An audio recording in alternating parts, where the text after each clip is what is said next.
नमस्ते दोस्तों। Report of mysterious princess की पार्ट 6 में आपका स्वागत है। तो चलिए हमारी स्टोरी को शुरू करते हैं। डॉक्टर अरिन की आवाज नरम थी, लेकिन उसने कमला देवी के दिल को एक पट्टी की तरह कसकर बांध दिया। उन्हें सांस लेने में मुश्किल हो रही थी। जैसे ही उन्होंने अनन्या शर्मा को देखा, जो शांति से एक तरफ इंतजार कर रही थी, उनका चेहरा गुस्से से भर गया। यह तुम थी? कमला देवी ने उसे घूर कर देखा। तुमने जाल बिछाया और मेरे तुम्हारे जाल में फंसने का इंतजार किया। मुझे दोषी ठहराया जा रहा है। क्या तुम खुश हो? तुम्हें अच्छा लग रहा है ना? अनन्या शर्मा धीरे धीरे मुड़ी। इस पल उसे लगा कि कमला देवी एक झगड़ालू औरत की तरह बर्ताव कर रही हैं। क्या आपने सुना माँ? डॉक्टर अरिन ने क्या कहा? पिताजी अचानक बेहोश हो गए क्योंकि वह थक गए थे और उन्हें आराम की जरूरत थी। अगर आप शोर मचाना चाहती हैं और मुझे दोष देना चाहती हैं, तो कम से कम पिताजी के ठीक होने तक इंतजार करें। तुम बड़ी हो गई हो, कमला देवी ने और जोर से कहा, और तुम्हारे पास बेहतर चालें हैं। मैंने तुम्हें गलत समझा था। माँ, अनन्या शर्मा ने अपना सिर झुकाया। कमला देवी के गुस्से वाले और नफरत भरे चेहरे की तुलना में उसका चेहरा बर्फ के कमल जैसा मासूम था। पिताजी ने अभी कहा था कि तुमने ही मुझ पर कीचड़ उछाला, तलाशी करवाई और ईशानी को बुलाया, है ना? मैंने तुम्हें धोखा देने के लिए क्या किया? जिस बात को कमला देवी सबसे ज्यादा बर्दाश्त नहीं कर पा रही थी, वह थी अनन्या शर्मा का उनके गुस्से के सामने शांत रवैया। जैसे ही वह इस छोटी कमीनी को थप्पड़ मारने वाली थी, डॉक्टर अरिन ने दरवाजा खोला, जो दरवाजे पर खड़े थे और उनके उठे हुए हाथ को देखकर हैरान थे। फिर उन्होंने कहा, रघुनाथ शर्मा को होश आ गया है। वह तीसरी मिस अनन्या से मिलना चाहते हैं। धन्यवाद, डॉक्टर अरिन। अनन्या शर्मा ने सिर झुकाकर उन्हें धन्यवाद दिया, फिर कमरे में चली गई। क्या मालिक ने बताया कि मुझसे कब मिलना है? कमला देवी ने अचानक अपनी आवाज नरम कर ली। उन्हें अपने भले के बजाय काव्या के लिए खुद को विनम्र बनाना पड़ा। डॉक्टर अरिन ने सिर हिलाया और आह भरी। अभी महामहिम का मूड अच्छा नहीं है। मैडम, बेहतर होगा कि आप उन्हें गुस्सा न दिलाएं। कमरे के अंदर मन को शांत करने और दिमाग को आराम देने के लिए सुगंधित धूप जल रही थी। फर्नीचर सादा और सुंदर था, जो रघुनाथ शर्मा के विद्वान स्वभाव से मेल खाता था। पर्दे के पास से गुजरते हुए अनन्या शर्मा ने अपने पिता को बिस्तर पर लेटे हुए देखा। रघुनाथ शर्मा के गाल पिचके हुए थे और उनके होंठ पीले थे। एक नौकरानी उनके लिए एक ऊंचा नरम तकिया तैयार कर रही थी, लेकिन वह ठीक से नहीं बना था। मुझे करने दो, अनन्या शर्मा ने नौकरानी से कुट्टू का तकिया लेते हुए कहा और उसे भेज दिया। तकिया ठीक करते हुए उसने रघुनाथ शर्मा से बात की। कुट्टू के तकिए कमर के लिए अच्छे होते हैं। पिताजी माँ के साथ हंस के पंखों वाले तकियों पर आराम करते थे, और मुझे डर है कि अब आपको असहज महसूस हो सकता है। असहज? रघुनाथ शर्मा ने धीरे से कहा। जब मैं अभी भी छात्र था, तो रात भर रखा हुआ बासी बन मेरे लिए एक स्वादिष्ट चीज थी। उन्हें खांसी हुई। फिर उन्होंने आगे कहा, असल में मुझे तुम्हारे और सोनू शर्मा की मुश्किलों के बारे में थोड़ा पता है, लेकिन आज मेरी सफलता में माथुर परिवार की मदद का बहुत बड़ा हाथ था। हालांकि मैं ग्रैंड कमांडेंट हूँ, मैं तुम्हारी माँ को गंभीर सजा नहीं दे सकता। मुझे उम्मीद है कि तुम यह समझोगी। मैं समझती हूँ, अनन्या शर्मा ने धीरे से कहा। रघुनाथ शर्मा ने अनन्या शर्मा के हाथ पर थपथपाया। कभी कभी सहना पड़ता है। मुझे पता है, अनन्या शर्मा ने आज्ञाकारी ढंग से सिर हिलाया। लेकिन इसका मतलब यह नहीं था कि वह कमला देवी को अपना अपमान करने देगी। रघुनाथ शर्मा के बारे में उसकी कोई भी मूर्खतापूर्ण उम्मीदें उसी पल पूरी तरह खत्म हो गईं। जैसे ही अनन्या शर्मा बाहर निकली, कमला देवी का चेहरा फिर से गुस्से से भर गया। माँ, अनन्या शर्मा ने शांति से कहा, पिताजी ने मुझे एक संदेश देने के लिए कहा है। उन्होंने तुम्हें तुम्हारा वादा याद दिलाया। कमला देवी ने तेजी से ऊपर देखा। उन्हें लगा कि अनन्या शर्मा उन पर ताना मार रही है, हालांकि उनके चेहरे पर एक शांत मुस्कान थी। माँ, आपने कहा था कि अगर आप गलत होंगी तो आप शिवपुरी मंदिर में पूजा करेंगी और 1 महीने तक अपने कमरे में मांस और शराब से दूर रहेंगी। अनन्या शर्मा ने झुककर प्रणाम किया। पिताजी ने दवा ले ली है और सो गए हैं। मैं अब जा रही हूँ। आंगन में सूखी डालियां हवा में तेजी से हिल रही थी। कमला देवी अकड़ी हुई खड़ी थी, ठंड से कांप रही थी। उन्होंने अनन्या शर्मा को कम आंका था। आसमान में एक आधा चांद ऊंचा लटका हुआ था, जिसकी रोशनी अनन्या शर्मा की सुंदर आकृति पर पड़ रही थी। जैसे ही वह गेट से गुजरी, उसने आरव नायक को एक लाल खंभे के पास खड़े देखा, जिसका पेंट उखड़ रहा था। चांदनी में उसके तीखे नैनंक्ष और भी ज्यादा आकर्षक लग रहे थे। कजिन, अनन्या शर्मा ने धीरे से पुकारा। आरव नायक ने तुरंत जवाब नहीं दिया। उसने चांद को देखा और कहा, आज रात चांद बहुत सुंदर है, ठंडा और साफ, जैसे सर्दी में होता है। तुम यहाँ कब आए, कजिन? अनन्या शर्मा ने पूछा। चेहरे पर हल्की नशे की झलक थी, लेकिन आंखों में साफ साफ दिख रहा था। आरव नायक मुस्कुराया। शायद जब अंकल ने मेज पर हाथ पटका था। मैंने तुम्हें बाहर आते नहीं देखा, तो तुम बाहर इंतजार कर रहे थे? अनन्या शर्मा ने ध्यान से पूछा। अच्छा, आरव नायक ने एक भौं उठाई। मुझे तुम्हें एक चिट्ठी देने का काम सौंपा गया था। उसने एक लिफाफा दिया जिस पर लिखा था, केवल शर्मा परिवार की तीसरी मिस अनन्या द्वारा खोला जाए, जिस पर प्रकाश मेहरा के दस्तखत थे। यह प्रकाश मेहरा की तरफ से 1 महीने में व्हाइट हाउस एकेडमी साथ घूमने का न्योता था। अनन्या शर्मा ने हल्की सी त्योरी चढ़ाई। मैंने सुना है कि प्रकाश मेहरा अपने रोमांटिक स्वभाव के लिए मशहूर है, आरव नायक ने हल्के से कहा। खुद चिट्ठी लिखना बहुत कम होता है। क्या ऐसा हो सकता है कि वह सच में तुमसे प्यार करता है, प्यारी कजिन अनन्या? क्या तुम मुझसे मजाक कर रहे हो, कजिन? अनन्या शर्मा ने शांति से कहा। प्रकाश मेहरा एक आवारा आदमी है जिसे लव अफेयर्स के बारे में अच्छी तरह पता है, इसीलिए मुझे वह पसंद नहीं है। एक आदमी को या तो आर्मी में शामिल होकर टुकड़ी में अपनी जगह बनानी चाहिए, या उसे कलम को अपनी तलवार बनाकर देश की सेवा करनी चाहिए। मुझे वे लोग पसंद नहीं हैं जो चांदी का चम्मच मुंह में लेकर पैदा होते हैं, लेकिन कोई तरक्की नहीं करते। यह कहने के बाद आरव नायक ने उसे और ध्यान से देखा। उसके शब्दों के बारे में बार बार सोचने लगा। उसका चेहरा एक पल में खुशी से चमक उठा, लेकिन फिर वह शांत हो गया। जैसा कि उम्मीद थी, तुम कोई आम लड़की नहीं हो, कजिन अनन्या। अनन्या शर्मा हल्की सी मुस्कुराई। देर हो रही है, मुझे वापस जाना है। हालांकि वे चचेरे भाई बहन थे, फिर भी उन्हें शक से बचने के लिए रात में अकेले मिलने से बचना पड़ता था। आरव नायक ने कोई जवाब नहीं दिया। सीढ़ियों से नीचे जाने से पहले वह अनन्या शर्मा की ओर मुड़ा और पूछा, जो 4 ग्रंथ तुम चाची के लिए लाई थी, उनके अलावा क्या तुम्हारे पास आर्यन की एनोटेशन वाली द लोटस सूत्र की पांडुलिपि थी? अनन्या शर्मा एक पल के लिए चुप रही। उसे नहीं पता था कि आरव नायक को यह खबर कहां से मिली।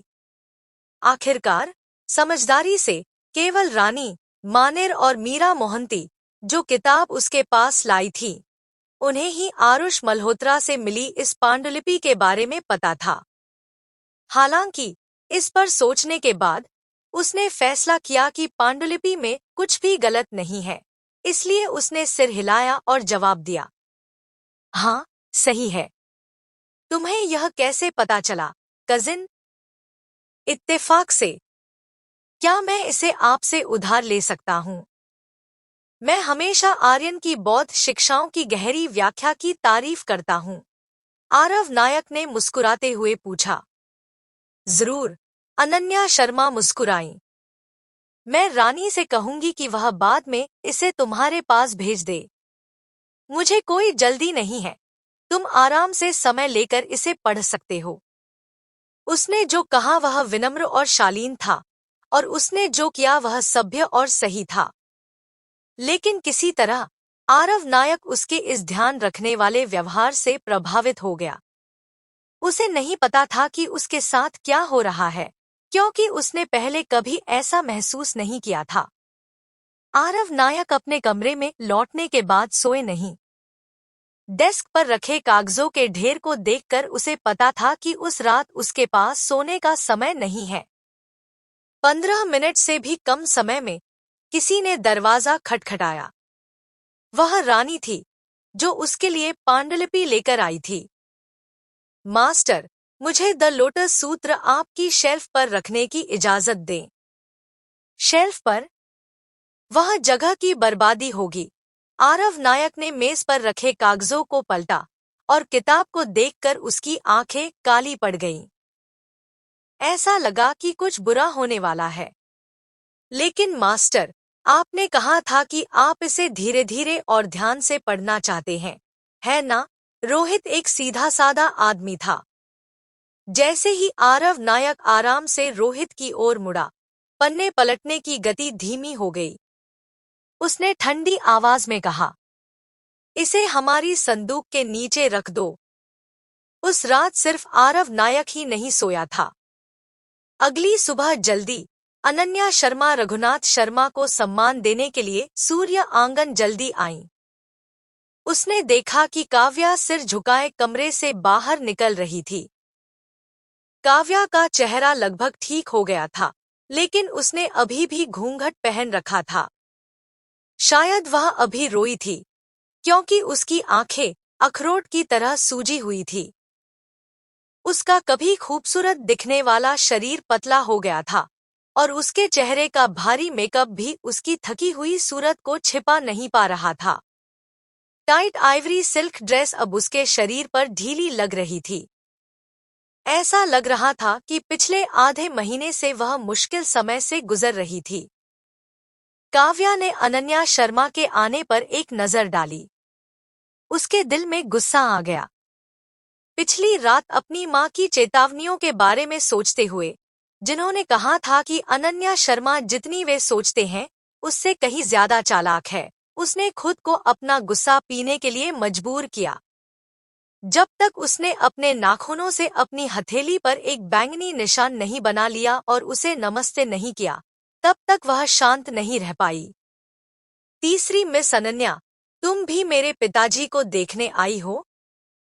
क्योंकि वह इसे बर्दाश्त कर सकती थी, अनन्या शर्मा ने अपना असली रूप नहीं दिखाया। उसने धीरे से नमस्ते किया और कहा, पिताजी की तबीयत ठीक नहीं है। मुझे लगता है कि मुझे उनके प्रति अपनी वफादारी दिखानी चाहिए। क्या तुम भी इसी वजह से यहाँ नहीं हो? काव्या ने खुद को शांत करने की बहुत कोशिश की, लेकिन जब उसने अनन्या शर्मा को मामलों से खुद को अलग रखते हुए देखा, तो उसे अपनी माँ की तरफ से गुस्सा आया। दांत पीसते हुए उसने ठंडे लहजे में कहा, तो अंदर जाकर पिताजी से मिल लो। मुझे जाना चाहिए। यह कहकर उसने अपनी स्कर्ट उठाई और दीवार के पीछे गायब हो गई।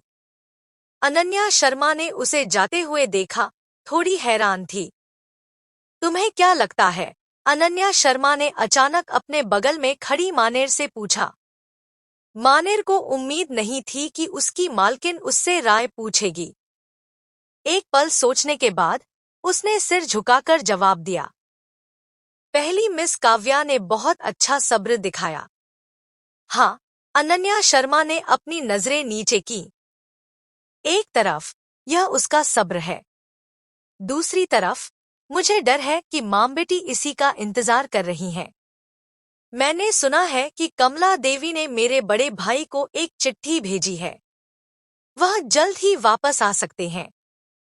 बड़े राजकुमार कुणाल 20 साल के थे और 3 साल से घर लौटे बिना बाहर पढ़ाई कर रहे थे। अनन्या शर्मा को अपने पिछले जन्म से उनकी याद थी कि वह कोल्ड फूड पाउडर के आदी थे, पीले और कमजोर। उनका स्वभाव क्यों बदल गया था और उन्हें इसकी लत कैसे लगी, यह एक रहस्य बना हुआ था। अनन्या शर्मा किसी को नुकसान नहीं पहुंचाना चाहती थी, लेकिन अगर कुणाल ने उसे और सोनू शर्मा को वैसे ही निशाना बनाया जैसा उसने पिछले जन्म में किया था, तो उसे वही गलतियां दोहराने देने में कोई दिक्कत नहीं होगी। कुणाल के लौटने से ठीक पहले शर्मा परिवार में एक और खुशी की घटना हुई। रघुनाथ शर्मा दूसरी पत्नी लाने वाले थे। नौकरानियों ने फुसफुसाकर कहा कि नई पत्नी, उपपत्नी सानवी, एक परी जितनी सुंदर थी, जिसकी आवाज चांदी की घंटी जैसी थी।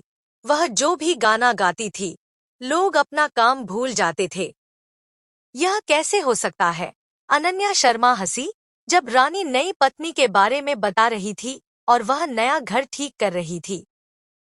मैंने सानवी के बारे में सुना है। सड़कों पर लोग अक्सर कहते हैं, उत्तर में काव्या है और दक्षिण में सानवी, तो इसमें कोई हैरानी नहीं कि वह सुंदर है। वह नदी के दक्षिण की सबसे मशहूर दरबारी भी थी। बेशक वह अच्छा गाती है। मुझे बस हैरानी है, मेरे पिता जैसा सख्त इंसान एक मशहूर दरबारी से शादी करने का फैसला कैसे कर सकता है? रानी ने सिर हिलाया, जिसका मतलब था कि उसे कोई अंदाजा नहीं था। ठीक है, अनन्या शर्मा ने कहा।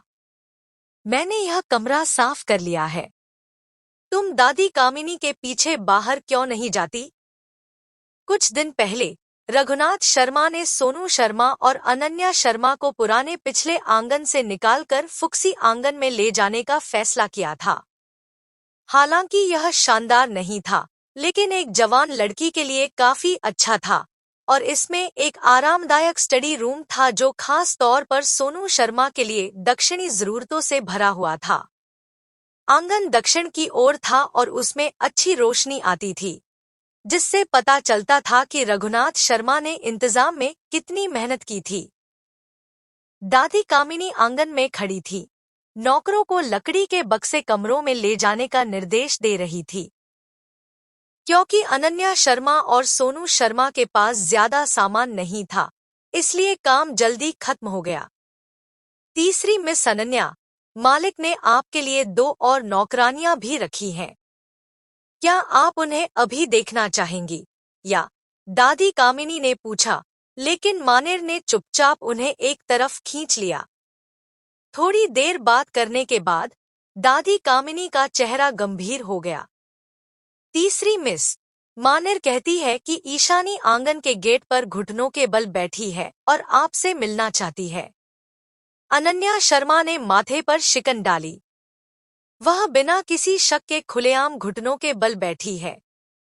वह साफ तौर पर मुझे बाहर निकलने पर मजबूर करना चाहती है। थोड़ी देर रुकने के बाद उसने शांति से आदेश दिया, उसे अंदर लाओ। जल्द ही दादी कामिनी ईशानी को अंदर ले आईं। वह एक छोटी सी लड़की थी जो एक बड़े ग्रे चोगे में लिपटी हुई थी। गाल पिचके हुए थे, आंखें धूल से ढकी हुई सी लग रही थी। सिर्फ जब उसने अनन्या शर्मा को देखा तो उसकी आंखों में चमक आई। तीसरी मिस अनन्या, आप मुझसे मिलने को तैयार हैं? तीसरी मिस, बोलो, क्या बात है? अनन्या शर्मा ने पक्के इरादे से कहा। ईशानी बोलने से पहले हिचकिचाई। मैं अपनी बहन के बारे में चिंतित हूं। अब मुझे उसके ठिकाने के बारे में नहीं पता, अनन्या शर्मा ने शांति से जवाब दिया। उसे पहले से ही उम्मीद थी कि ईशानी विल्यू के बारे में पूछेगी। मुझे बस इतना पता है कि वह जिंदा है। लेकिन मैंने सुना है कि मेरी बहन अब शांतिवन मंदिर में नहीं है। और आपने कहा था कि वहां एक हत्या हुई थी। ईशानी की आवाज धीमी हो गई।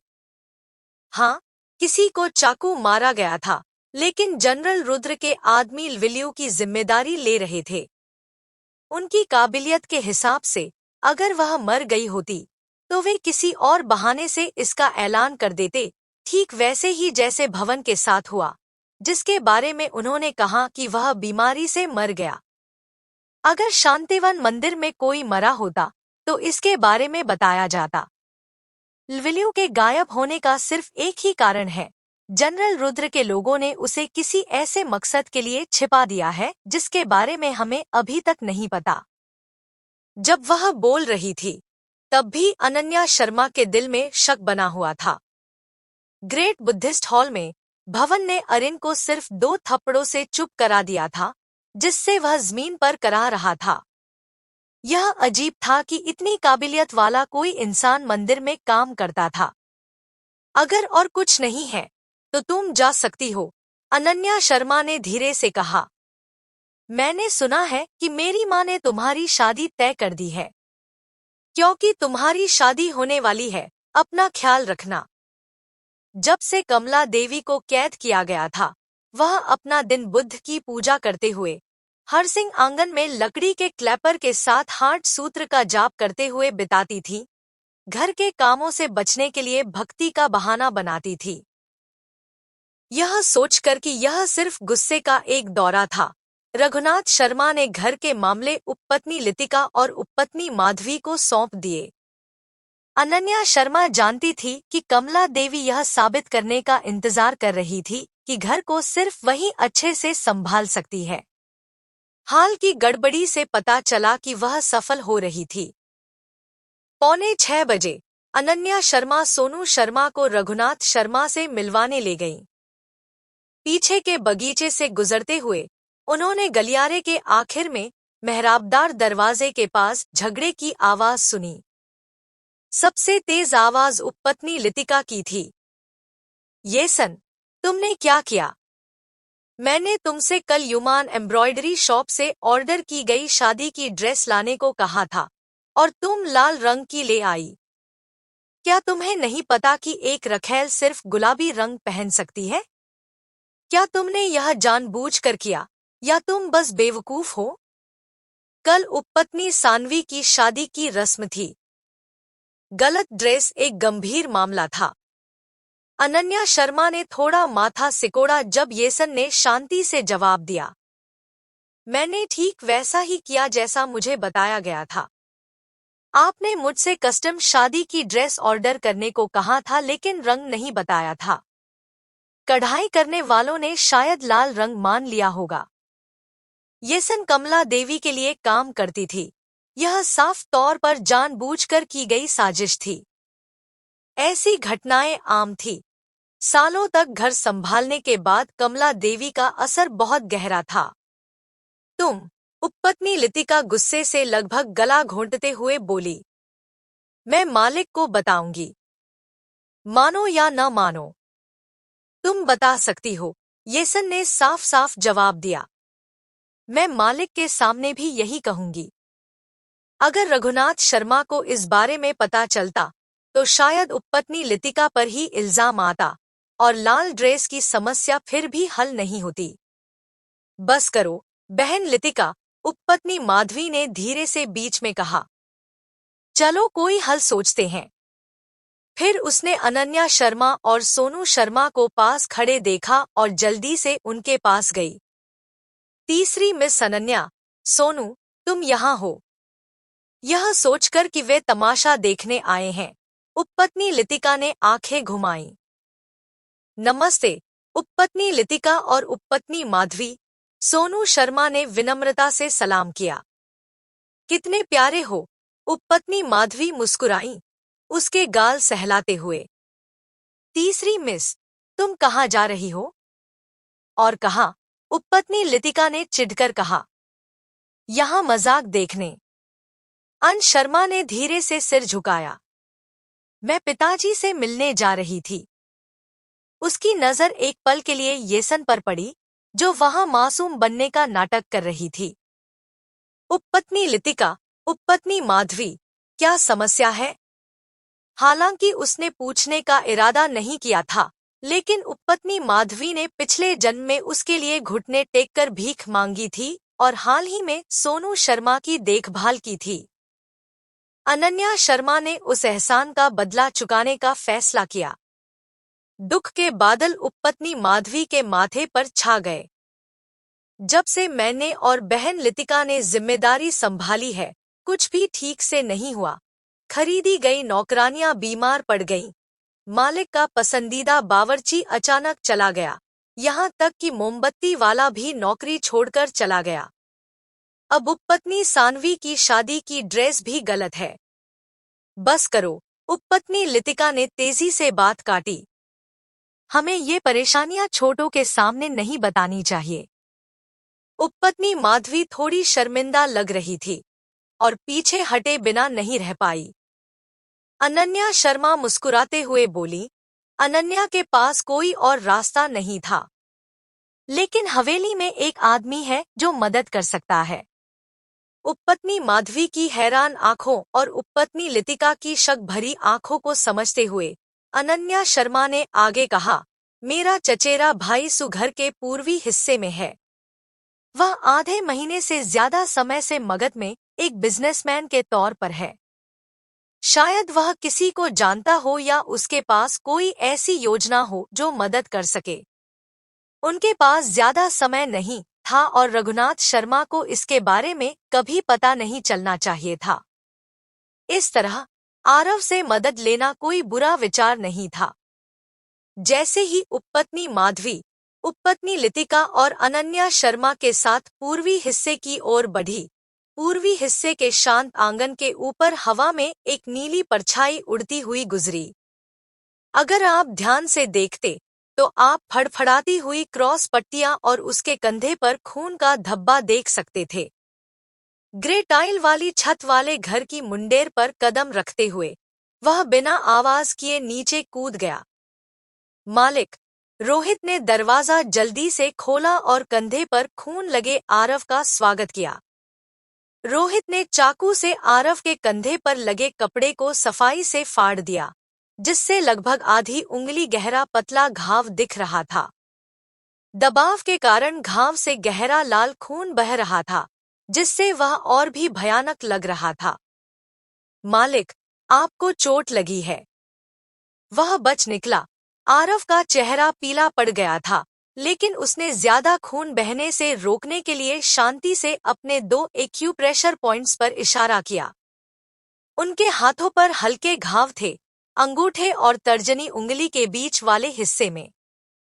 पूर्व देश के तलवारबाजों को ज्यादातर इसी तरह चोट लगती है। शुक्र है, जो कुछ भी ले जाया गया था वह सब ठीक था।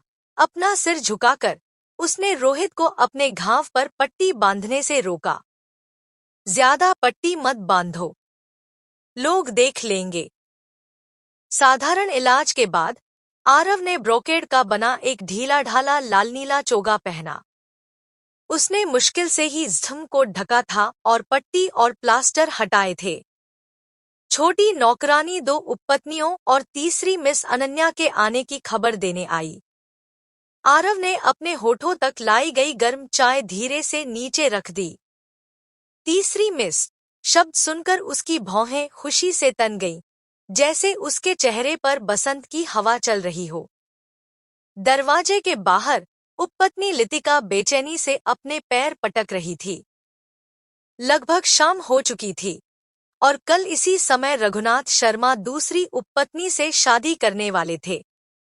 वे जो तैयार कपड़े ढूंढ रहे थे, वे आम मौकों के लिए नहीं, बल्कि शादी के लिए थे। कपड़ों की दुकानों में भी हमेशा ऐसे कपड़े तैयार नहीं मिलते थे। अगर यह काम नहीं करता, तीसरी मिस, क्या आपकी माँ दर्जी नहीं थी? मैंने सुना है कि उन्होंने शादी में पहनी हुई चेरी रंग की ड्रेस पर कढ़ाई की थी। हम उसे विकल्प के तौर पर ले सकते हैं। उपपत्नी लितिका बुरे विचारों से भरी हुई थी। उपपत्नी लितिका मजाक कर रही होंगी। अनन्या शर्मा ने हल्का सा सिर हिलाया। वह इतनी लालची थी कि अपनी मरी हुई माँ को भी नहीं छोड़ रही थी। मेरी माँ गुजर गई।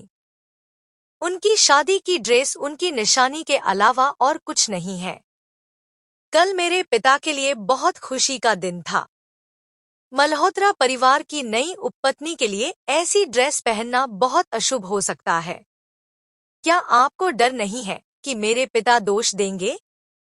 उपपत्नी लितिका ने अपनी पतली आंखें झपकाईं। दूर से उसने आरव को आते देखा और धीरे से नमस्ते किया।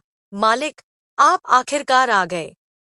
हम थोड़ी देर से इंतजार कर रहे हैं। चचेरे भाई, आप अच्छे मूड में नहीं लग रहे हैं।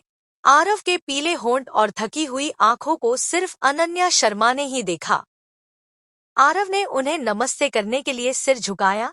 लगता है कि मैं कल रात ठीक से सो नहीं पाया। मुझे हैरानी है कि आपके आने का क्या कारण था। जब उपपत्नी लितिका और माधवी कहानी की डिटेल्स बता रही थी, तो आरव शुरू से आखिर तक शांत मुस्कान बनाए रहा। फिर उसने कैजुअली रोहित को ऑर्डर देने के लिए पीछे मुड़कर कहा, मेरी मुहर ह्यूमन एम्ब्रॉयडरी शॉप पर ले जाओ। उसे देखकर वह कोई हल सोचेगा। उपपत्नी लितिका ने अपना मुंह खोला। यह देखकर हैरान थी कि आरव ने कुछ ही शब्दों में समस्या हल कर दी। यह वही समस्या थी जिसने उसे बहुत सिरदर्द दिया था। उपपत्नी माधवी बोझ हल्का होने से बहुत खुश थी और उसने बार बार उसे धन्यवाद दिया। यह ठीक रहेगा, अनन्या शर्मा ने उपपत्नी माधवी के साथ कहा। कजिन्सु उपपत्नी माधवी की चिंता के लिए राहत था। इसने कमला देवी की बुरी चालों के मकसद को भी खत्म कर दिया। कमला देवी की बड़ी महत्वाकांक्षाएं थी।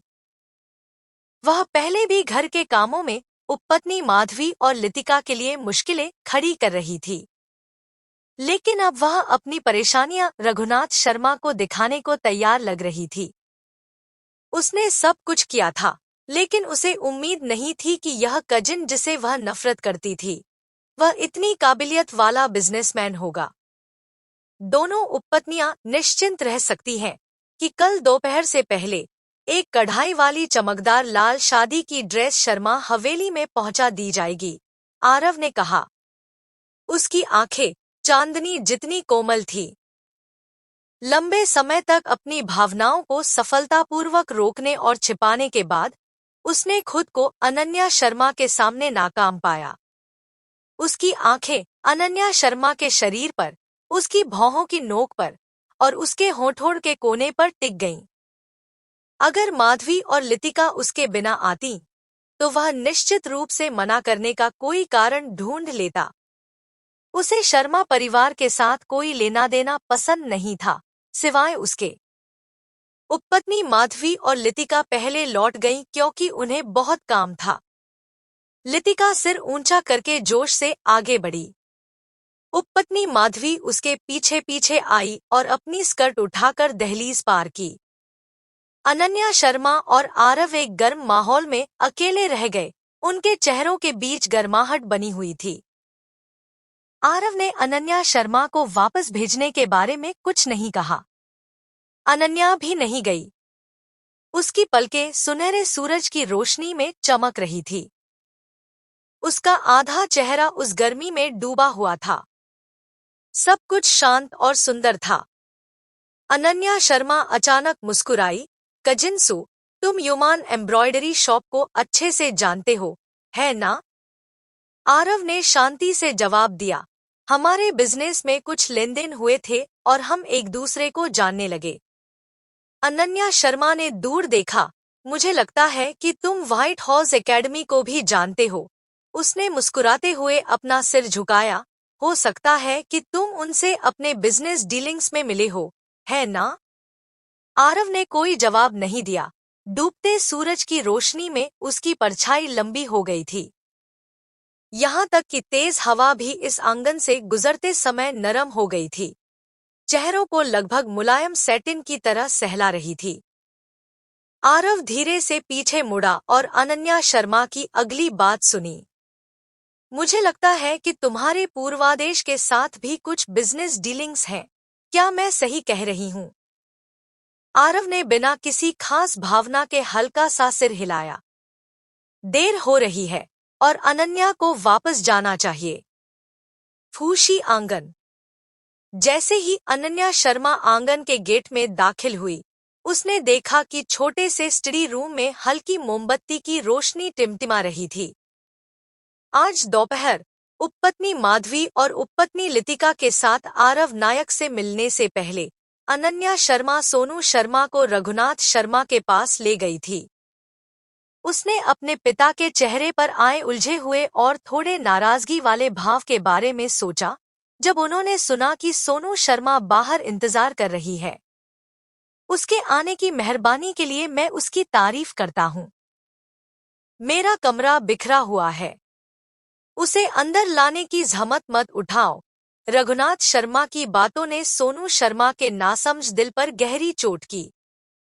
यह पहली बार नहीं था कि उसके पिता ने उससे मिलने से मना किया हो। उसकी याद में पिता हमेशा एक धुंधली और बेपरवाह हस्ती थे, जो ज्यादातर सिर्फ उन कुछ फैमिली डिनर में ही दिखते थे जिनमें वह शामिल हो पाते थे। पिताजी, सोनू शर्मा बाहर इंतजार कर रहा है। वह अपनी हाल की पेंटिंग से स्याही वाले बांस का एक जोड़ा भी लाया है। सोनू शर्मा आज्ञाकारी है।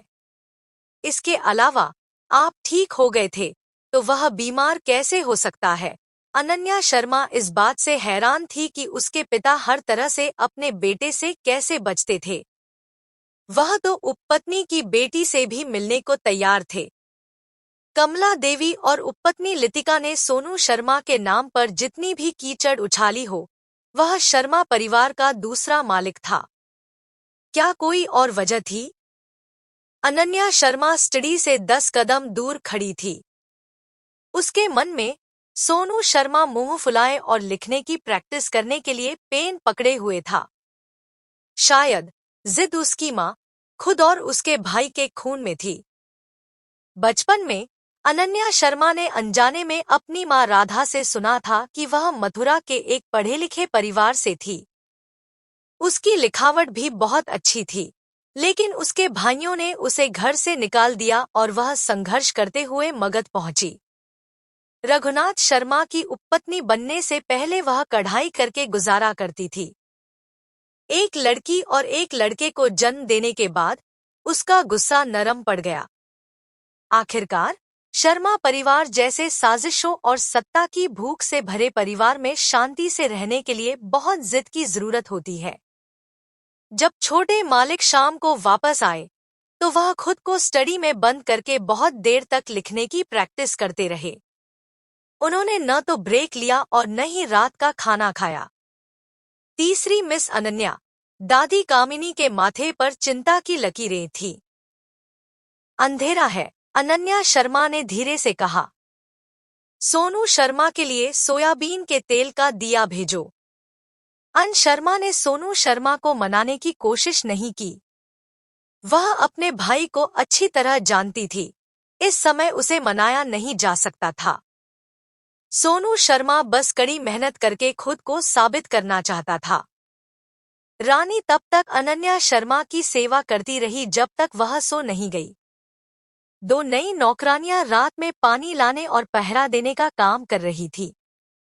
आखिरी हेयरपिन निकालते हुए अनन्या शर्मा ने अपने कमर तक लंबे बालों को महोगनी कंघी से ब्रश करना शुरू किया और अपने पास बैठी रानी से कहा, कल मेरा एक काम करना और आरव नायक और जनरल रुद्र कपूर के बीच रिश्ते के बारे में पता लगाना। क्या वे एक दूसरे को लंबे समय से जानते थे? क्या उनके बीच कुछ हुआ था? रानी हैरान रह गई। उसे लगा कि दोनों आदमी एक दूसरे से बिल्कुल अलग हैं। एक जवान मालिक था, नेक और विनम्र, जो बिजनेस में हजारों खर्च करता था। दूसरा एक उदास जनरल था जो अभी अभी युद्ध के मैदान से लौटा था, जिसकी तलवारें उसके दिल की तरह ठंडी थी। उसकी मालकिन को ऐसा क्यों लगा कि ये दोनों लोग एक दूसरे से जुड़े हुए हैं? आरव नायक भरोसेमंद था, उसने अगले दिन दोपहर से पहले उपपत्नी माधवी को एक गुलाबी शादी का जोड़ा भेजा। शाम को 4 आदमियों द्वारा उठाई गई एक नरम पालकी में नदी के दक्षिण की सबसे अच्छी गायिका सानवी को पश्चिम में बने अस्थायी रास्ते से आंगन के पूर्वी छोर कमल आंगन तक लाया गया। कमल आंगन, जैसा कि नाम से पता चलता है, खिले हुए कमलों से भरा था। पतझड़ में 4 रंगों के फूल एक साथ खिले हुए थे, जैसे खुशबूदार समुद्र हो। सानवी का स्वागत करने के लिए रघुनाथ शर्मा ने लौटने से पहले अपने पत्र में कमला देवी को कमल आंगन को फिर से सजाने का आदेश दिया था। यह खूबसूरत आंगन पास के हरसिंह आंगन से भी ज्यादा सुंदर हो गया था। उपपत्नी से शादी करना पत्नी से शादी करने जैसा नहीं था। इसमें कम नियम थे और बधाई देने वाले भी कम लोग थे। आखिरकार कमला देवी ही सब कुछ संभाल रही थी। घर की हर उपपत्नी को उनके सम्मान में एक कप चाय पीनी थी। मुख्य सीट पर बैठी कमला देवी पतली और पीली लग रही थी। उनकी आवाज बहते पानी की तरह कोमल थी। आओ, उठो।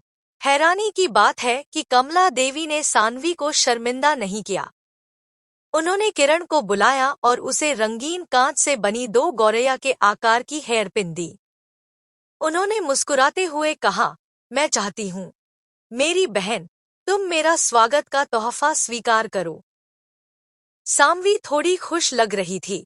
एक उपपत्नी को शादी के समय अपना सिर कपड़े से ढकने की जरूरत नहीं थी। इस पल उसका खूबसूरत चेहरा मोमबत्ती की रोशनी में और भी ज्यादा चमकदार हो गया, जो कमला देवी की आंखों के कोनों पर पड़ी झुर्रियों के साथ एक अजीब विरोधाभास बना रहा था। सानवी अभी भी हिचकिचा रही थी। तभी रघुनाथ शर्मा, जो पास में थे, पहले बोले, यह बहुत कम होता है कि मेरी पत्नी कमला देवी इतनी विनम्र हो। लगता है कि आधे महीने तक बुद्ध की पूजा करने से सच में आत्मा शुद्ध हो सकती है। उन्होंने उसे मेरी पत्नी कमला देवी कहा।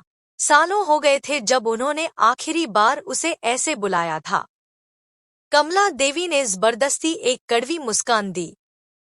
उसने शर्मा परिवार के लिए इतना कुछ किया था, फिर भी रघुनाथ शर्मा ने कभी उसकी तारीफ नहीं की थी। अब जब उसने बस अपनी नई उपपत्नी को कुछ हेयरपिन दिए, तो वह प्यार से भर गया। यही वह आदमी था जिसे वह इतनी शिद्दत से अपना बनाना चाहती थी। यह सब उसके चेहरे की वजह से है। चाय खत्म होने के बाद स्वाभाविक रूप से रघुनाथ शर्मा सानवी को सुहागरात के लिए वापस ले गए। इस पल उपपत्नी लितिका, जो लंबे समय से खुद को रोके हुए थी, अब और बर्दाश्त नहीं कर पाई। उसने खुशी से सजे शादी के कमरे की ओर कसम खाते हुए कहा, यह सब इसलिए है क्योंकि वह दिखती है। बहन लितिका, उपपत्नी माधवी ने अचानक उसे पकड़ा और बोलने से रोक दिया। उसने पास बैठी अनन्या शर्मा और सोनू शर्मा की ओर इशारा करते हुए माथे पर शिकन डालकर कहा, बच्चे अभी भी यहाँ हैं, पुरानी कहानियों का जिक्र दोबारा क्यों करना। रात में यह बहुत शांति का समय होना चाहिए था, और जब रघुनाथ शर्मा अपनी नई उपपत्नी के साथ एक शानदार रात बिताने वाले थे, आधी रात के ठीक बाद अनन्या शर्मा के कानों में एक जोर की आवाज आई, आग लग गई। कमल आंगन में आग लग गई। कोई आग बुझाने आओ। रघुनाथ शर्मा की नई शादी की रात आग लग गई। यह पता नहीं था कि यह किसी ने लगाई थी या सिर्फ एक हादसा था। अनन्या शर्मा जल्दी से उठीं और कबीरा पर चिल्लाईं, जो सोनू शर्मा की देखभाल के लिए रात की ड्यूटी पर थी। फिर उसने हैंगर से कोट उठाया और दरवाजे से बाहर भागी। अनन्या शर्मा ने देखा कि दादी कामिनी ने पहले ही सोनू शर्मा को गोद में ले लिया था और कमरे से बाहर निकालकर उसकी तरफ जल्दी से आ रही थी। उसने जल्दी से पूछा, यहाँ क्या हो रहा है? क्या हो रहा है? मुझे भी नहीं पता। दादी कामिनी ने पूरब की तरफ जलती हुई आग को देखा। ऐसा लग रहा था जैसे वह आसमान को रोशन कर रही हो। मनेर और रानी भी बाहर भागे और अनन्या शर्मा के लिए एक गर्म शॉल ले आए। यह बुरा है। मेरे पिताजी भी कमल आंगन में हैं। अनन्या शर्मा चौंक गई और अपनी स्कर्ट पकड़े हुए अपने आंगन से बाहर भागी। तीसरी मिस अनन्या, तीसरी मिस अनन्या, सब आग बुझा रहे हैं। आपके लिए जाना बहुत खतरनाक है। दादी कामिनी ने जल्दी से अनन्या शर्मा को रोका। वह नहीं चाहती थी कि वह कोई जोखिम ले। अगर मैं नहीं गई तो यह सच में खतरनाक होगा।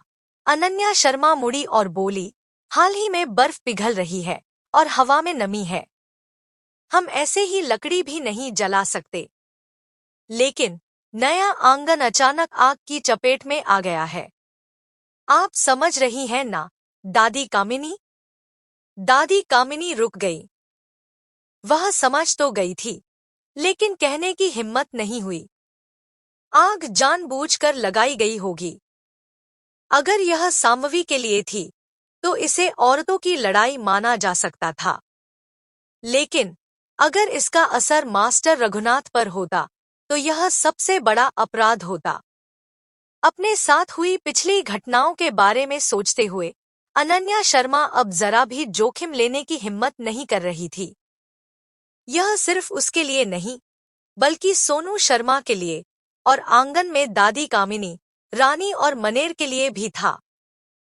इसी बीच कमल आंगन में छत की टाइलों पर एक बड़ी आग नाच रही थी और आसमान खून जैसा लाल हो गया था। अनन्या शर्मा 10 फीट से ज्यादा दूरी से भी गर्मी महसूस कर सकती थी। गर्मी इतनी ज्यादा थी कि उसे अपने पिछले जन्म में शादी की पालकी में लगी आग की याद आ गई। एक पल के लिए अनन्या शर्मा का दिल कांप गया और वह कुछ कदम पीछे हट गई। उसे 2 मजबूत हाथों ने सहारा दिया। कजिन आरव, अनन्या शर्मा ने अपना सिर ऊपर उठाया। आरव नायक फूलों के समुद्र में एक ऊंचे पेड़ की तरह थे, हमेशा की तरह स्थिर और शांत। उनके चारों ओर नौकर पानी की बाल्टियां लिए हुए थे, आग बुझाने की कोशिश कर रहे थे। ऐसा लगता था कि आरव नायक जल्दी में यहाँ आए थे, क्योंकि उन्होंने सिर्फ एक सादी सफेद शर्ट पहनी हुई थी, जिसके ऊपर एक बड़ा क्रेन रोप था। जब उन्होंने अनन्या शर्मा को सिर्फ एक चोंगा पहने देखा, तो उन्होंने भौहें सिकोड़ी, हालांकि अंदर उन्होंने टाइट कपड़े पहने थे। तुम इस तरह बाहर क्यों आई? आरव नायक ने अपने होंठ सिकोड़े और गर्म क्रेन रोप उतारकर अनन्या शर्मा को पहना दिया। अनन्या शर्मा अनजाने में मना करने वाली थी, तभी आरव नायक ने बिना किसी शक के कहा, इसे पहन लो। अगर तुम्हें ठंड लग गई, तो उपपत्नी माधवी मुझसे तुम्हारे लिए अच्छी दवाएं ढूंढने के लिए कहेंगी। अनन्या शर्मा जानती थी कि माधवी उसके लिए अच्छी थी, लेकिन उसे उम्मीद नहीं थी कि आरव नायक इस तरह बात करेंगे, नरमी से फिर भी जबरदस्ती, जिससे लोगों को मना करना मुश्किल हो जाता था। अनन्या शर्मा ने अपने हाथ आस्तीन में डाल लिए, खुद को शांत करने की कोशिश करते हुए। आग लगभग बुझ गई थी। बस यह इतनी अचानक लगी थी, और रघुनाथ शर्मा आज अच्छे मूड में थे, एक नई उपपत्नी होने के कारण, इसलिए उन्होंने नौकरानियों को छुट्टी दे दी थी। यही वजह थी कि आग का पता तब चला जब वह खिड़की के बाहर तक जल चुकी थी। रघुनाथ शर्मा और नैनवेली सानवी हरसिंह आंगन के विंगरूम में आराम कर रहे थे। नौकर आग और अगरबत्ती जलाने के लिए कोयला डालने के लिए अंदर बाहर आ जा रहे थे। ठीक है, ठीक है। अब और परेशान मत करो, जाओ। रघुनाथ शर्मा इस घटना से बहुत ज्यादा चिढ़े हुए थे। मुख्य नौकरानी की आंखें झपक रही थी। उसने कहा, यह कमला देवी ने हमें ऐसा करने के लिए कहा था। उन्होंने कहा कि हमें आपकी अच्छी सेवा करनी चाहिए। सानवी कमजोर है, इसलिए उसे गर्म रखने के लिए हमें काफी कोयला जलाना होगा। मालिक को अगरबत्ती पसंद है, इसलिए हमें अगरबत्ती जलाने वाला भी तैयार रखना होगा। इसके अलावा कमला देवी ने कहा कि उन्होंने लोगों को एक आंगन साफ करने का आदेश दिया है, ताकि सानवी तुरंत वहां रह सके। जहां तक आग लगने के कारण की बात है, उन्होंने कहा कि जब आग पूरी तरह बुझ जाएगी तो वह मालिक के साथ इसकी जांच करेंगी। यह बात सुनकर रघुनाथ शर्मा थोड़े भावुक हो गए। कमला देवी का इंतजाम दिल को छूने वाला, व्यवस्थित, शांत और सही समय पर था। आखिर वह कई सालों से परिवार की मुखिया थी। संकट के समय ही वह ऐसे विचार और हिम्मत दिखा सकती थी। मेरी पत्नी से कहो, मुझे भविष्य में इन मामलों में उन्हें परेशान करना पड़ेगा। रघुनाथ शर्मा के शब्द सीधे सादे थे, लेकिन उनका मतलब काफी साफ था। अनन्या शर्मा, जो उस समय दरवाजे के बाहर थी जब रघुनाथ शर्मा ने यह कहा, उन्होंने यह बहुत साफ सुना। जैसे ही उसने ऊपर देखा, उसने कमला देवी को मैग्नोलिया और नीले रंग की डबल कढ़ाई वाली साटन की ड्रेस पहने देखा। उनके बालों में पन्ना का हेयरपिन लगा था, जो बहुत शालीन लग रहा था। आधे महीने तक नजरबंद रहने के कारण उनकी भौहें नहीं सिकुड़ी थीं, बल्कि पहले से ज्यादा शांत हो गई थी। माँ, अनन्या शर्मा ने उन्हें नमस्ते किया। उसने अभी अभी ये शब्द बहुत साफ सुने थे। दबंग कमला देवी एक उदार मेजबान बन गई थी। उसे विश्वास नहीं हो रहा था कि कमला देवी सच में बदल गई है। कमला देवी हांगजो के माथुर परिवार से थी। उन्हें पीढ़ियों से अधिकारी होने के कारण प्रसिद्धि मिली थी। कमला देवी माथुर परिवार की तीसरी महिला थी। उन्हें बचपन से ही बहुत प्यार मिला था और वह परिवार की साजिशों की आदी थी। कोई भी विश्वास नहीं करेगा कि उन्होंने सिर्फ रघुनाथ शर्मा के लिए अपना स्वभाव बदल लिया है। कमला देवी का लहजा नरम और शालीन था और उन्होंने जवाब में सिर हिलाया। वे बिना किसी और बात के साथ में कमरे में चले गए। नमस्ते करने के बाद काव्या, जिसने अपना घूंघट हटा दिया था और अपना खूबसूरत चेहरा दिखाया था, रोते हुए रघुनाथ शर्मा के पास भागी। पिताजी, यह बहुत अच्छा हुआ कि आपको चोट नहीं लगी। मैं बहुत परेशान थी। रघुनाथ शर्मा ने हल्की सी मुस्कान दी। डॉक्टर अरिन ने पहले ही देख लिया है, यह कोई बड़ी बात नहीं है, लेकिन सान्वी के लिए।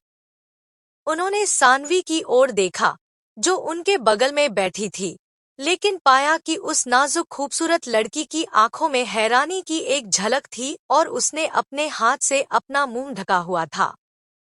उसकी नजर का पीछा करते हुए रघुनाथ शर्मा ने आरव को देखा, जो घर में घुसने वाला था। उनमें से एक 18 साल की खूबसूरत लड़की, दूसरा एक मजबूत इरादों वाला जवान आदमी। रघुनाथ शर्मा ने अपनी मुट्ठी अपने मुंह पर रखी और सूखी खांसी खांसी, ताकि किसी तरह लापरवाह सान्वी होश में आ जाए। सान्वी, डॉक्टर ने कहा कि तुम डरी हुई हो और तुम्हें अच्छे आराम की जरूरत है। क्या कमरे में कोई इतनी जरूरी चीज है जिसके लिए तुम वापस भागी हो? इस समय सान्वी ने सिर्फ एक सफेद लाइनिंग पहनी हुई थी और बाहर बादलहंस के पैटर्न वाली डेजी ड्रेस। जाहिर है वह घबराहट में बाहर भागी थी, क्योंकि उसके बालों और स्कर्ट पर जलने के निशान थे और उसके नाखूनों में राख थी। रघुनाथ शर्मा की तुलना में, जो थके हुए होने के बावजूद अभी भी बहुत साफ सुथरे थे, सान्वी थोड़ी शर्मिंदा लग रही थी। उपपत्नी सान्वी, क्या घर में कुछ जरूरी है? अनन्या शर्मा ने स्वाभाविक रूप से सान्वी की आरव पर नजर देखी। अगर यह कोई गहना है, तो तुम नौकरानियों से ज्यादा सावधान रहने के लिए कह सकती हो। शायद वे अभी तक जले नहीं हैं और अभी भी वही हैं। परेशान मत हो। सान्वी ने अनन्या शर्मा की भलाई को ठुकरा दिया और उसका चेहरा धीरे धीरे फीका पड़ गया। यह सिर्फ एक कपड़े का टुकड़ा है जो बेकार है। कमल आंगन से लगातार खबरें आ रही थी और नौकरानियां सब मालिकों के लिए चाय बनाने में बिजी थी। आरव स्वाभाविक रूप से अनन्या शर्मा के बगल में बैठ गया। इस समय अनन्या शर्मा ने गलतफहमी से बचने के लिए आरव का क्रेन वाला चोगा उसे वापस कर दिया था। पतले कपड़े पहने अनन्या शर्मा थोड़ी लड़खड़ाई, क्योंकि अंगीठी बहुत दूर थी लेकिन उसे थोड़ी देर के लिए यह सहना पड़ा। यह लो। आरव ने ताज़ी बनी गर्म चाय अनन्या शर्मा को दी और वह चाय जो अनन्या शर्मा अपने हाथ गर्म करने के लिए इस्तेमाल कर रही थी, उसे खुद ले लिया, अपने मुंह तक उठाया और पी लिया। यह तो पहले ही ठंडी हो गई है, अनन्या शर्मा ने उसे रोकने की कोशिश करते हुए धीरे से कहा। आरव ने अपने होंठ सिकोड़े और कहा, मुझे ठंडी चाय पीना पसंद है। मालिक, कमल आंगन की जांच हो गई है। हॉस्टल पूरी तरह से जल गया है और बाकी 2 कमरों को ठीक किया जा सकता है। इसके अलावा संदेश देने आए बूढ़े नौकर ने सानवी की ओर देखा और सिर झुकाया। जहां तक शादी के जोड़े की बात है जिसे सानवी ने मुझे बचाने के लिए कहा था, मुझे डर है कि वह पूरी तरह से जल गया होगा। सानवी 1 सेकंड के लिए रुकी, फिर उसने हाथ हिलाया और कहा, कोई बात नहीं, यह सिर्फ एक कपड़ा ही तो है। रघुनाथ शर्मा ने धीरे से कहा, यह सिर्फ एक कपड़ा है। अगर तुम्हें पसंद है तो मैं कल युमान एम्ब्रॉयडरी शॉप से किसी को बुलाकर तुम्हारे लिए वसंत, गर्मी, पतझड़ और सर्दी हर मौसम के लिए एक एक बनवा दूंगा। रघुनाथ शर्मा का सानवी को इतना लाड प्यार करना कमला देवी को चुभ रहा था, लेकिन फिर भी उन्होंने सहनशील और उदार होने का दिखावा किया और बात को आगे बढ़ाते हुए कहा, इतने से कैसे काम चलेगा? अब सानवी शर्मा परिवार का हिस्सा है और वह इतनी सुंदर है। अगर मुझे तय करना होता तो मैं हर मौसम के लिए उसके लिए 3 कपड़े बनवाती। इत्तेफाक से मेरे भाई ने नदी के दक्षिण के इलाकों से 1 साटन का कपड़ा लाया है। बदकिस्मती से उसका रंग बहुत ज्यादा भड़कीला है और मुझ पर बिल्कुल अच्छा नहीं लगता। अगर सानवी उसे पहनेगी तो वह बहुत अच्छी लगेगी। आजकल कमला देवी के रवैये पर रघुनाथ शर्मा को संतुष्टि से सिर हिलाते देख अनन्या शर्मा का दिल और भी कस गया। अगर कमला देवी पहले की तरह सीधे उस पर हमला करती तो भी ठीक था, लेकिन अगर कमला देवी आज की तरह अपनी साजिशों को छिपाने लगी तो उन्हें संभालना इतना आसान नहीं होगा। बातचीत के दौरान लोग धीरे धीरे एक साथ आ गए। दादी कामिनी सोनू शर्मा को भी वहां ले आईं। क्योंकि उसने कैलीग्राफी का बहुत ज्यादा अभ्यास किया था, इसलिए सोनू शर्मा अब दादी कामिनी की गोद में सो रहा था।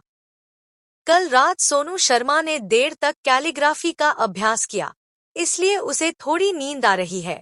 अनन्या शर्मा ने सोनू शर्मा के लिए सफाई दी। हालांकि वह जानती थी कि रघुनाथ शर्मा के दिल में वह सोनू शर्मा से जितना दिखता था उससे कहीं ज्यादा नफरत करते थे। लेकिन कमरे में सिर्फ घर की जिम्मेदारी संभालने वाले लोग उपपत्नी लितिका और उपपत्नी माधवी ही गायब थे। उपपत्नी लितिका कहाँ है? वह यहाँ क्यों नहीं है? कमला देवी ने चाय की चुस्की ली और चिंता करने का नाटक किया। रिया शर्मा के हाथ कांपे और चाय लगभग गिर ही गई। मेरी माँ हिसाब किताब के कमरे में व्यस्त है। रघुनाथ शर्मा को गुस्सा आया और उन्होंने मेज पर हाथ मारा। अब क्या हो रहा है? कमल आंगन में आग लगी हुई है, लेकिन वह अब इतने छोटे मोटे काम में क्यों व्यस्त है? रघुनाथ शर्मा का असली मतलब यह था कि वह और उनकी प्यारी रखेल हैरान थे और सभी को उन्हें दिलासा देने के लिए यहाँ होना चाहिए था। यहाँ मौजूद आधे लोगों को उपपत्नी लितिका पसंद नहीं थी, लेकिन जब उन्होंने देखा कि रघुनाथ शर्मा सानवी का बहुत ज्यादा पक्ष ले रहे हैं तो उन्हें बुरा लगा। शायद नहीं, अनन्या शर्मा ने शांति से कहा, आज रात बहुत तेज हवा चल रही है और पूरब की हवा चल रही है। हिसाब किताब का कमरा कमल आंगन के बहुत करीब है और अब हर कोई कमल आंगन को बचाने पर ध्यान दे रहा है। मुझे हिसाब किताब के कमरे की सुरक्षा की चिंता है। अनन्या शर्मा के बात खत्म करने से पहले दरवाजे पर दूर से पास आती हुई एक जल्दबाजी में महिला की आवाज आई। मालिक, मालिक, गिनती घर में कुछ बुरा हो गया है, गिनती घर में। उपपत्नी लितिका। आवाज तेज और धीमी थी। यह उपपत्नी माधवी थी जो उपपत्नी लितिका के पीछे पीछे जल्दी में आ रही थी। दोनों अस्तव्यस्त कपड़ों में थी और आग से उनके चेहरों पर कुछ दाग लग गए थे। मालिक, गिनती घर जल गया है और अंदर की सारी हिसाब की किताबें जल गई हैं। उपपत्नी लितिका ने डरते हुए रघुनाथ शर्मा को देखा। जब उसने बहुत परेशान रघुनाथ शर्मा को देखा तो वह अचानक घुटनों के बल बैठ गई। वह दूसरों की भावनाओं को समझने में अच्छी थी क्योंकि उसने इस हवेली में कई सालों तक नौकरानी से लेकर रखेल तक का काम किया था। रघुनाथ शर्मा जितने ज्यादा गंभीर थे, उनके मन में उतना ही ज्यादा गुस्सा था। यह मेरी गलती है। यह मैं ही हूँ जिसने उन हिसाब की किताबों को ठीक से नहीं संभाला। मेरे मालिक, आप मुझ पर इतना भरोसा करते हैं और मुझे उपपत्नी माधवी के साथ घर का मैनेजमेंट करने देते हैं। लेकिन उसने रघुनाथ शर्मा के चेहरे के बदलते भावों को देखते हुए कहा। बगल में उपपत्नी माधवी भी घुटनों के बल बैठ गई। मेरी भी कुछ गलतियां हैं। मैं उपपत्नी लितिका के साथ जिम्मेदारी लेने को तैयार हूँ। हिसाब की किताबों में शर्मा परिवार की सभी तरह की वित्तीय आय और खर्चों का रिकॉर्ड था, जिसमें आर्यावर्त के पास के बाहरी इलाकों में जमीन के किराए से लेकर एक छोटी सुई और रेशम के धागे की खरीद तक सब कुछ शामिल था। यह वसंत उत्सव के ठीक बाद का समय था, इसलिए वे आय और खर्च अभी अभी किताबों में दर्ज किए गए थे। अब अगर किताबें जल गईं, तो पूरा परिवार उलट-पुलट हो जाएगा। रिया शर्मा ने अपनी मां को घुटनों के बल बैठे देखा। उसने भी विनती करने के लिए ऐसा ही किया। पिताजी, मेरी मां को पूरी जिम्मेदारी नहीं लेनी चाहिए। यह सभी लोगों की उम्मीद से बाहर था कि आग लग जाएगी। कृपया मेरी मां को देखिए। आग से उनका चेहरा काला हो गया है। यह साफ है कि उन्होंने उन हिसाब की किताबों को बचाने की पूरी कोशिश की है। कमला देवी ने भी विनती की। हाँ, यह कोई बड़ी बात नहीं है कि वे अकाउंट बुक जल गए हैं। बहन लितिका, क्या तुमने अकाउंट बुक का कोई छोटा सा बैकअप बनाया था? अगर तुमने ऐसा किया होता, तो इससे इनकम और खर्चों की आगे की रिकॉर्डिंग पर कोई असर नहीं पड़ता। उपपत्नी लितिका और ज्यादा गंभीर हो गई और उसने रघुनाथ शर्मा की तरफ देखा, लेकिन उसे सिर्फ उनकी भरोसेमंद आंखें दिखीं। उसने झुककर प्रणाम किया। कृपया मेरी नासमझी के लिए मुझे माफ कर दीजिए। मैंने कभी बैकअप लेने के लिए इस तरीके का इस्तेमाल नहीं किया। मेरे मालिक, मुझे पता है कि मैं गलत हूँ। मुझे पता है कि मैंने एक बड़ी गलती की है। रघुनाथ शर्मा परेशान हो गए। तुम हमेशा अच्छा करने के बजाय ज्यादा नुकसान करती हो। बड़ी आग एक ऐसी दुर्घटना थी जिसे टाला नहीं जा सकता था, लेकिन बैकअप तैयार न करना उपपत्नी लितिका की समस्या थी। बगल में बैठी अनन्या शर्मा ने कमला देवी के चेहरे पर घमंड की एक झलक देखी। हाँ, उसने यह कर दिखाया था। उसने पिछली बातों और आज की आग से यह साबित कर दिया था कि वह शर्मा परिवार के लिए बहुत जरूरी है।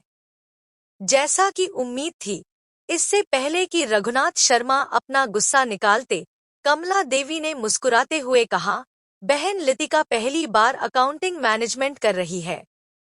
उसके लिए कुछ नियमों को नजरअंदाज करना नॉर्मल है। लेकिन किस्मत से मैंने अकाउंटिंग का काम शुरू करने के बाद से सभी अकाउंट का बैकअप बनाया है। सभी बैकअप खास तौर पर हरसिंह आंगन के एक कमरे में रखे हैं। सभी को सिर्फ मोटे तौर पर अरेंजमेंट के लिए काउंटिंग हाउस में ले जाया जा सकता है। उपपत्नी लितिका हैरान रह गई और कमला देवी को घूरने लगी। उसे समझ नहीं आ रहा था कि उसे उसका शुक्रिया अदा करना चाहिए या उससे नफरत करनी चाहिए। रघुनाथ शर्मा खुश और उत्साहित हो गए। अब उन्हें कोई चिंता नहीं थी और उन्होंने आह भरी, मेरी पत्नी कमला देवी, वह इस परिवार के लिए बहुत जरूरी है। धन्यवाद। कमला देवी की आंखें इतनी कोमल थी जैसे उनमें से लगभग पानी टपक रहा हो। मालिक का बोझ बांटना मेरी जिम्मेदारी है। आम तौर पर रोशनी थी। खिड़कियों से कमरे में नरम और हल्की धूप आ रही थी, जिससे परछाई बन रही थी। मालिक, आग लगने की वजह पता चल गई है। बूढ़ा नौकर एक जवान नौकर के साथ आया जिसके हाथ में आग रखने वाला बर्तन था। नौकर ने दरवाजे पर झुककर प्रणाम किया और जल्दी से अंदर आया। उसने बर्तन नीचे रखा और मुट्ठी बांधकर प्रणाम किया। यह कमरा गर्म करने वाला बर्तन है। अनन्या शर्मा ने दादी कामिनी को सोनू शर्मा को पकड़ने दिया और उसे वापस ले लिया। वह दूसरों के साथ उस बर्तन को घूर रही थी जो पहले ही खराब हो चुका था। बर्तन पर सजावट के लिए लगा सोने का फूल साफ दिखाई नहीं दे रहा था और यहाँ तक कि सबसे मोटा बर्तन भी जलकर खराब हो गया था। उसके अंदर सिर्फ कुछ काला अवशेष बचा था। लकड़ी का कोयला, कमला देवी ने धीमी आवाज में कहा, लेकिन रुक गई। ग्रैंड कमांडेंट के महल में बाजार का सबसे अच्छा चांदी का कोयला इस्तेमाल होता था।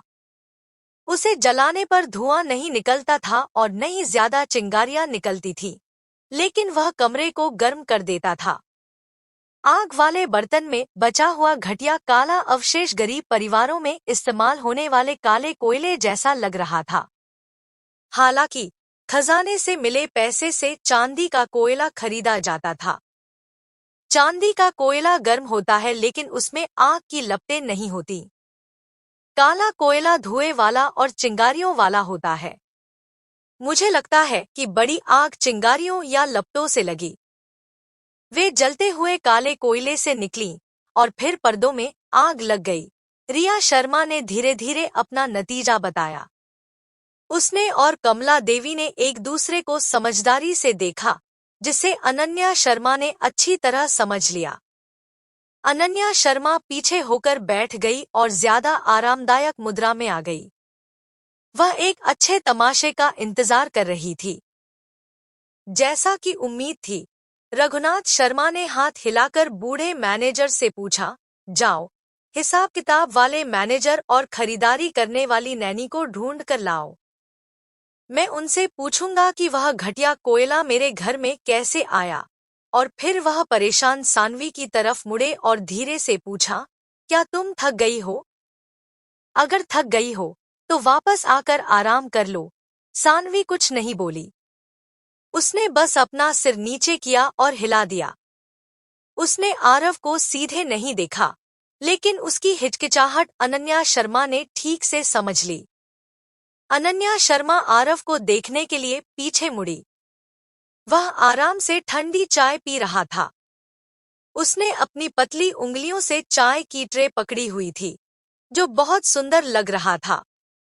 हल्का हल्का दिख रहा था कि उसके हाथों पर कुछ निशान थे, जो पीले थे और काफी समय से उसके हाथों पर थे। मालिक, वे आ गए हैं। थोड़ी ही देर में बूढ़ा मैनेजर राघव राउत और खरीदारी करने वाली नैनी कबीरा को अंदर ले आया। नैनी कबीरा, उपपत्नी माधवी शांत नैनी कबीरा को देखकर घबरा गई।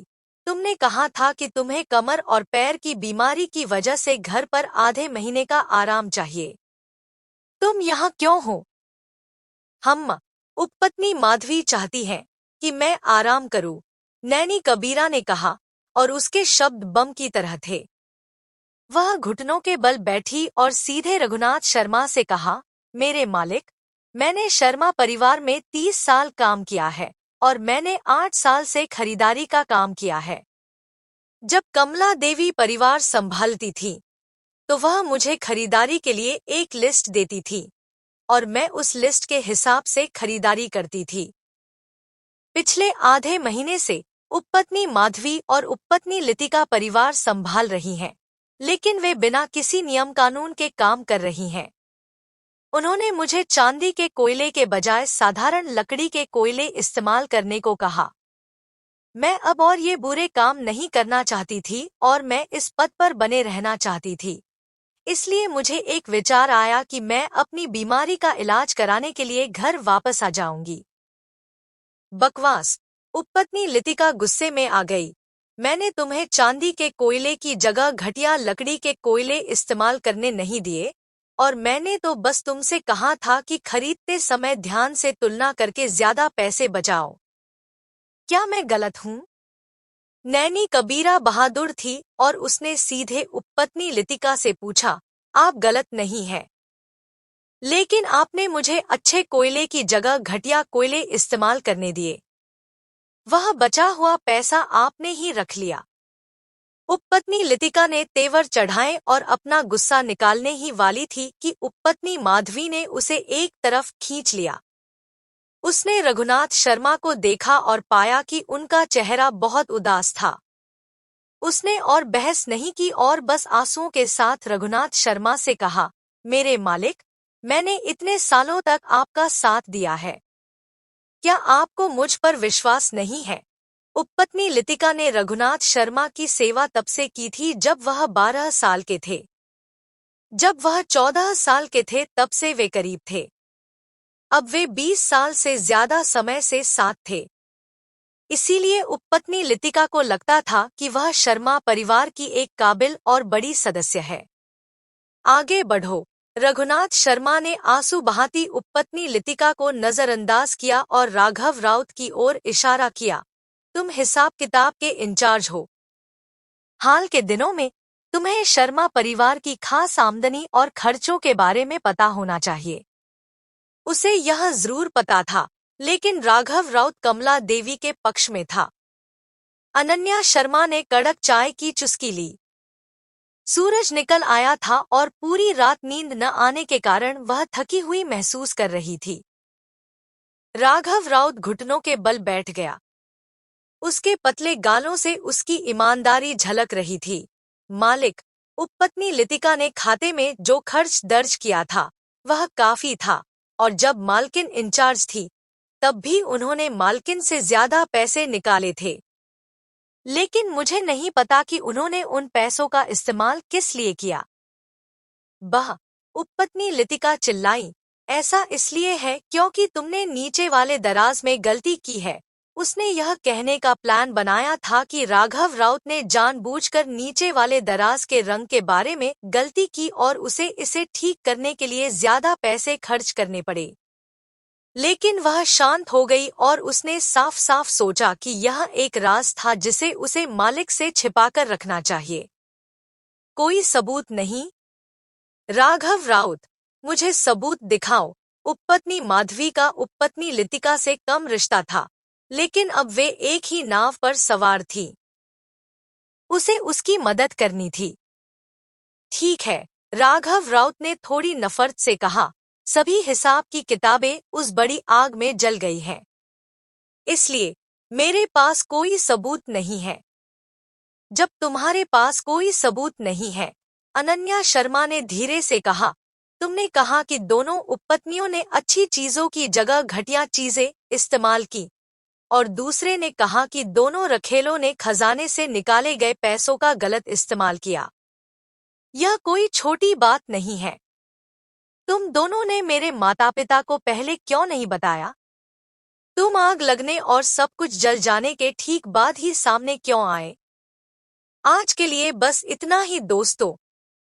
अगर आपको यह कहानी पसंद आई तो लाइक और शेयर करना न भूलें।